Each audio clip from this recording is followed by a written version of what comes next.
hack password Wi-Fi នៅក្នុងទូរស័ព្ទដៃដោយប្រើប្រាស់កម្មវិធី Android ដូច្នេះចាប់ផ្ដើមទាំងអស់គ្នាជាដំបូងយើងចូលឲ្យ setting ដៃ Wi-Fi ឧទាហរណ៍យើង select រើពាក្យ Wi-Fi មួយឈ្មោះ Wi-Fi មួយណាដែលយើងចង់ធ្វើការ hack ឧទាហរណ៍ខ្ញុំចង់ធ្វើការ hack ឈ្មោះ wireless home 168ខ្ញុំចុចលើវានៅពេលនេះវាទាមទារនូវ password ហើយខ្ញុំអត់ស្គាល់ password វាទេដូច្នេះហើយយើងនឹងធ្វើការ hack ដោយថា WPS Wi-Fi connect នេះ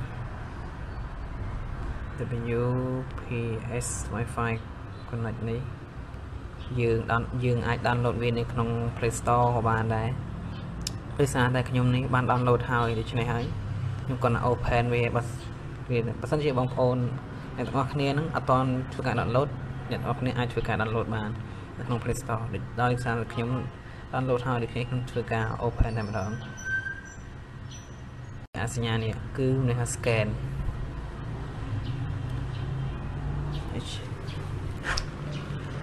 នេះខ្ញុំចង់ធ្វើការ hack Wi-Fi home 168ខ្ញុំគាត់ចុចលើវាឈូសpin យើងជ្រើសរើស pin មួយណាដែលយើងព្យាយាម pin មួយសិនយើង try pin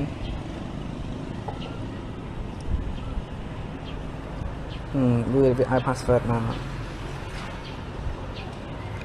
SSID home 168 SSID ប៉ុណ្ណេះនេះលេខ password វានៅលើក្រោម11.12.13ដូច្នេះខ្ញុំធ្វើការ copy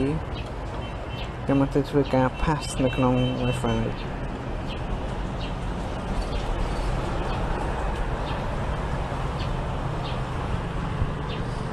នេះបងប្អូន Wi-Fi ដែលខ្ញុំធ្វើការ